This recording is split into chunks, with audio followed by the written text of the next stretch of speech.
Ladies and gentlemen, welcome back to Beat the Book. As always, I am your boy, Big Al Better. If you guys are new to the channel, welcome in. We do sports betting on this channel. Right now, we're going over NBA playoffs. We've got Game 4 between the OKC Thunder and the Timberwolves in Minnesota to dive into. So that's what this video is about. If you guys are new, the way we kind of do it, we take about the first 3 minutes, 3 to 5. We go over how our bets from the previous day went. Kind of how those landed, and then after that we hop into the new bets. So if you guys are new and you don't really care about the last bets, go ahead and hop to about 5 minutes. That's where you're going to get the new picks. And without further ado, let's go ahead and hop into it. If you guys are new, please like and subscribe. It always helps with the algorithm and all this stuff. So, but yeah, anyway, last night we had the Knicks taking on the Pacers, Game 3. If you guys saw the short I put out about it, my thesis kind of on the game was just if the Knicks lost this game, the series was over because it was their Game 7, because no one's come back from 3-0, and you're not going to win 4 straight against this Pacers team. So I knew they needed the game. That was my theory. So we had the Knicks plus 1.5. They cashed for us. If you guys watched the game, final score was 106-100. We were also on the over because all 3 games so far had been on the over. Or I guess the first 2 games had been overs. So we liked the over. That didn't cash, unfortunately. The over-under line was 224. Obviously, like I just said, they only got to 206. So it was a pretty good game. As far as I didn't give out a 4-pick parlay for this one. I just gave out a couple prop bets I liked. I liked Brunson for 30 points because he'd been killing it. He stayed under that number. He got to 24. I liked Siakam 20-plus points. He ended at 17. And then I liked Tyrese Halliburton at his assist line, which I believe was 9. He only got to 7. So, unfortunately, we go 0 for 3 on the prop bets.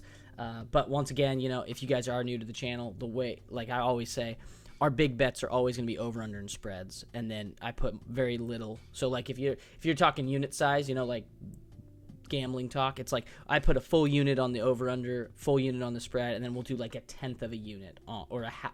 I mean, I don't even do a half unit, but yeah, like a 1/10 of a unit or an 1/8 of a unit on the prop bets, and same with the parlays, like, because those are more just for fun to have some action on the side, but they're not where we make our actual money on this channel. We make that from the over, under, and spreads. Those are the picks that end up making us the coin. So anyway, solid night. If taking away the props, which, like I said, those are small bets anyway. As far as the big bets of the night, we split 50-50, so a little bit of an under night.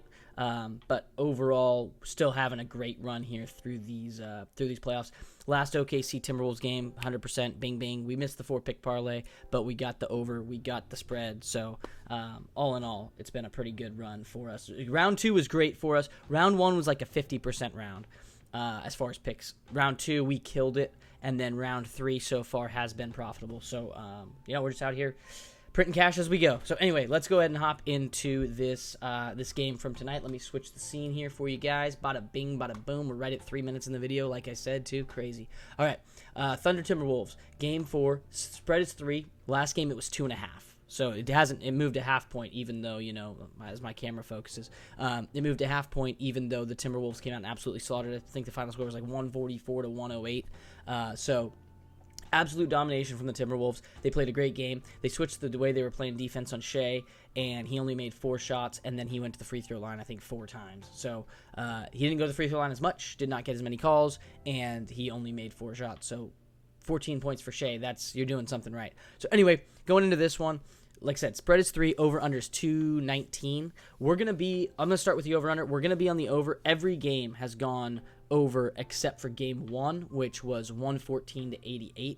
And so that hit 200, 202. But yeah, every other game has gone over this number and just have been pretty high-scoring affairs in general. So we're going to go ahead and be on the over again. Like I said, with the last game, it's like the T-Wolves know they're at home. Their role players are going to play better. Like Naz Reid had 10 points. DiVincenzo had 6 points or 9 points. But these guys know that they got to play better at home, and then OKC is going to have to keep up. So that's why I like the over. I expect the T-Wolves, again, to be, mid-100s as their final score. And if OKC wins this game, we're going to get an over just because they're going to have to score more than that. So that's what I like there. And then as far as the side, we're going to be on the T-Wolves again, plus the 3. Now, what is interesting, and I didn't really go into this series planning to do this. It's just happened. We've been on the T-Wolves every single game. We took them in game 1, plus 7.5. They lost. Then I played them plus 7.5 again in the bounce back spot. They lost again. And then we had them the plus 2.5 at home in Game 3. They cashed, and so now we're going to go with T-Wolves plus 3 again here. I think they tie this series up, and I'm hoping we get 7 games in this series just because it's been a fun one to watch. Well, aside from the blowout games, it's been fun to watch. Well, they've all been blowouts, but whatever. Yeah, I like the T-Wolves here plus 3. I think they hold serve at home. And then, yeah, once again, on the over. As far as the 4-pick parlay, this one was interesting. I was jumping into the numbers, trying to, get this thing going. I'm going to build it for you guys here. So we'll go ahead and switch the screen again. We'll hop into the game. We'll go to same game parlayed. We're looking mostly at PRA, combo stats. So we're going to go to player combos. We're going to scroll down here to, I want to make sure my face isn't covering the dealio here. We're looking for Jaden McDaniels first. So Jaden McDaniels PRA. I need over-unders. Scroll down. Here we go. Jaden McDaniels. Rebounds and assists. Nope, we want PRA. There we go. Bada bing. Points, rebounds, assists. You guys are like, it's right there. Yep, boom, there it is. All right, over, under. It's 20.5. I like his over here. He's gone over in two of the 3 games, I believe. But I think he's going to come out. In Game 2, he had 22 points. So, and last game, he had 10. He would have hit this number. I think he got to 19 in the last game. He got 10, 6, and 3, I think was his stat line. He would have gone over, but they were so far ahead they pulled the starters at the end of the third quarter. So he didn't play a whole quarter. So if this game is much closer, which I expect, because OKC's not just going to come out here and take this line down. So I think you give him a full game to play, we're going to hit this number. So I like the over 20.5 here for Jaden McDaniels, especially coming off kind of a lower. He had a 22, and then he had just 10.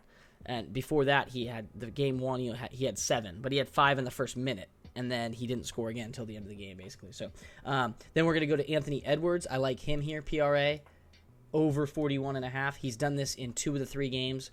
And the game he didn't was game 1, which he had 30. So not even a slouch of a game. It's just not his standard. But the last 2, he's had, 47 and 45. So he's gone over this number nicely in the last 2 games. He's been at 30 points in both those games. So I like Ant here over 41.5.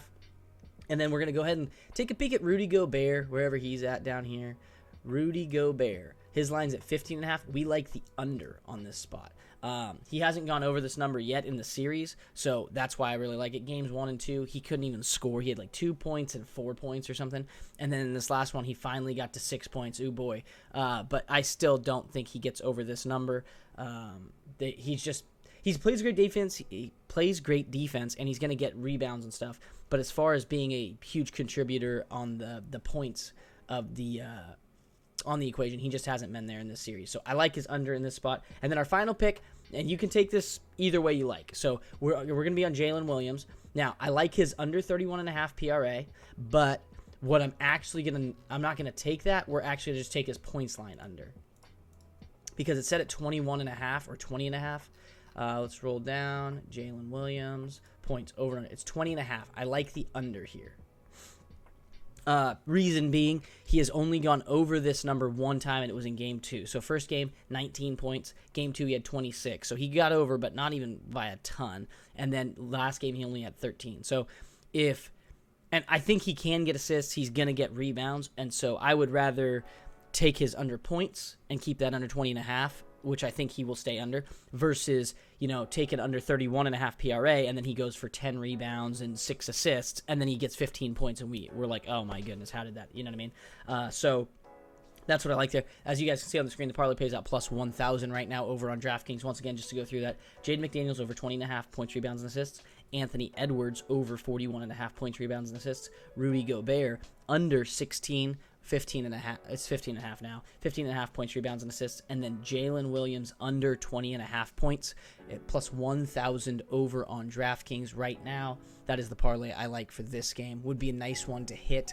We haven't hit one in a while. And the nice thing about these two, like I said, we haven't hit many of them on the season, but when you do hit them, it's like if you've been using the same unit size on every parlay, then if this thing hits, you're going to get 10 units back, right? So like we've lost a bunch in a row, but it's like this can get us a lot of the way back if we just hit one. So that is the nice thing about a plus 1,000 parlay. And like I said, as far as the data on the lines, and kind of how these players have been playing. This all tracks. Jaden McDaniels, we just needed to have a big game, but he's a great player. He's going to do that.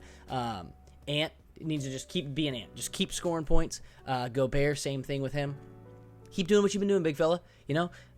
Play defense, don't score. That's all we need from you. And then Jalen Williams, he has shown us he's not gonna be the primary ball scorer. And so as long as the Thunder don't get out of control in this game and really run with the ball and fly up the score, I don't think Jalen's going to hit this number. So anyway, that's pretty much all I got for you guys in this one. Thank you as always for tuning in. That was about a 10-minute video. And yeah, once again, if you guys haven't yet, please like and subscribe. It does help the channel. It does help the algorithm. We're trying to get, we're trying to climb those ranks and get these things up there. We're at 130 subscribers right now and growing, day by day, baby, day by day. Football season's right around the corner. That's going to be epic. We had a hugely profitable football season last season. I hit 60% on the over-unders. Matty Betts, my co-host, he hit 57% on spreads. So yeah, we were absolutely dominant in football season. Hit tons of teasers, 6-pick teasers that play plus 600. We hit a bunch of those.